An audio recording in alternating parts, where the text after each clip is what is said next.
At the start of the conversation, Dr. Kirk Moore reacts with cautious optimism to a surprising statement from former President Donald Trump posted on Truth Social.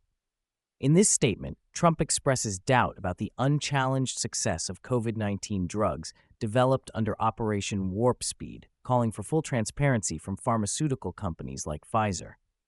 Trump acknowledges receiving extraordinary data not shared publicly and urges both the CDC and public to have access to it.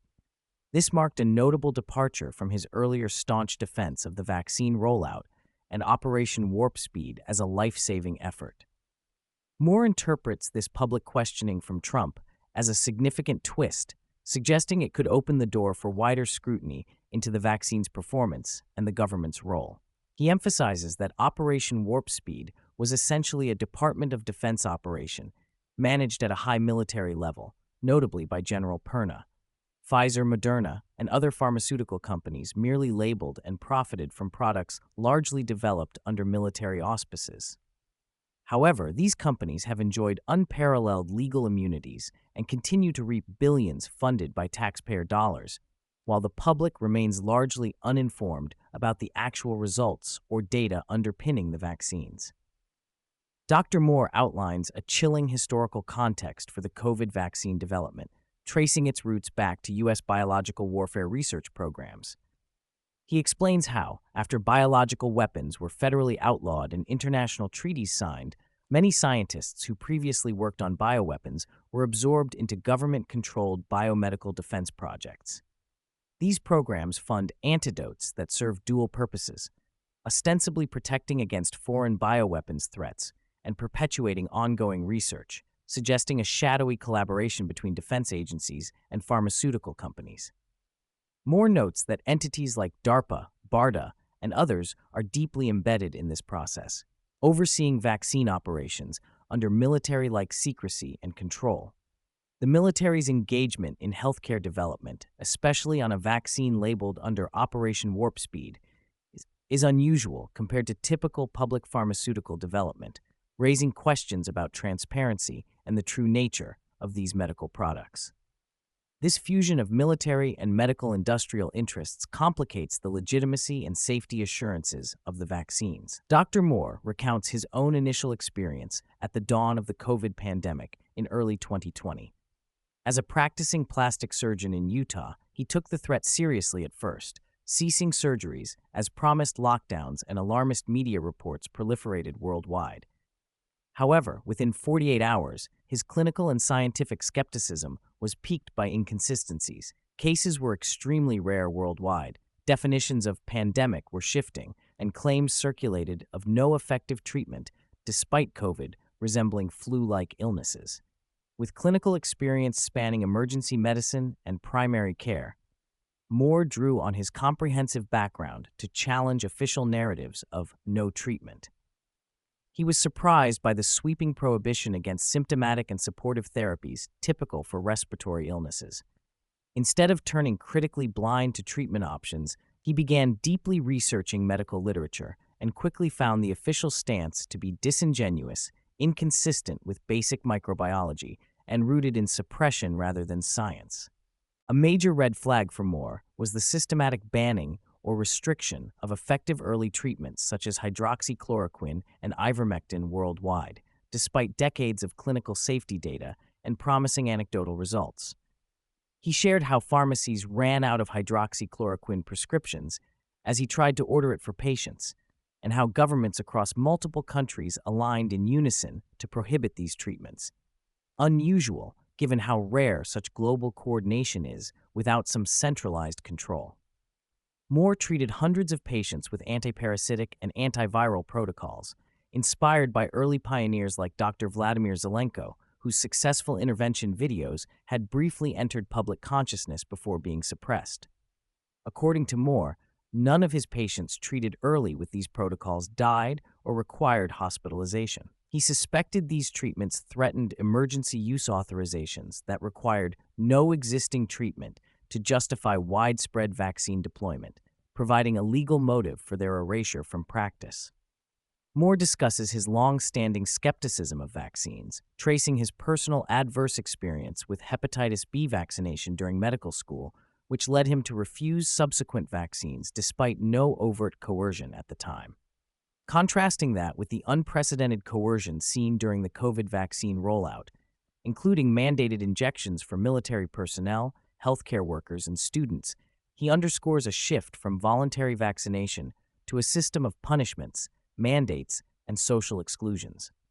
He critiques the vaccine industry for bypassing basic scientific protocols such as long-term safety monitoring and placebo-controlled trials.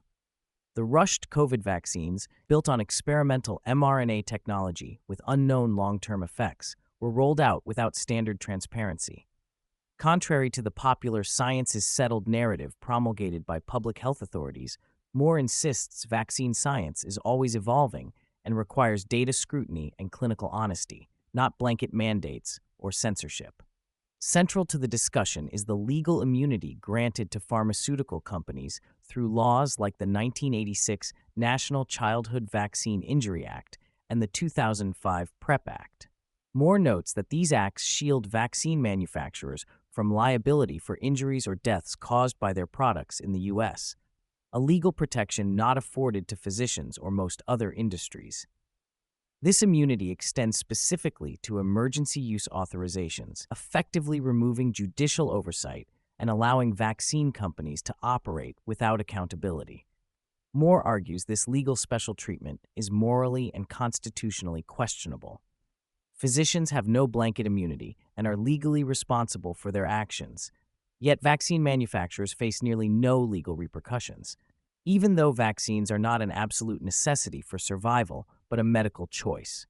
This skewed system concentrates power in vaccine companies, enabling profit without transparency or recourse, undermining informed consent and medical ethics. Moore highlights his deep frustration with the breakdown of informed consent during the pandemic. While medical ethics and U.S. law require that patients be fully informed about the risks, benefits, and uncertainties of treatments, the COVID vaccine presented a special case where safety data sheets were intentionally left blank, information withheld, and alternative opinions censored. Despite these red flags, the public was pressured or coerced into vaccination, while dissenting voices like Moore faced deplatforming, professional ostracism, and legal threats. He describes how even doctors who wished to inform patients or offer alternative treatments were shut down by social media bans, professional discipline, and government action. This censorship extended to scientific journals and medical societies, which he accuses of complicity, enabled by pharmaceutical funding. Moore sees this as a systemic betrayal of both medical ethics and patients, equating coercion without informed consent to medical malpractice on a massive scale. Moore recounts his harrowing personal ordeal after signing up as an official vaccine provider with the Utah Health Department, intending to offer either vaccines or alternatives with full disclosure.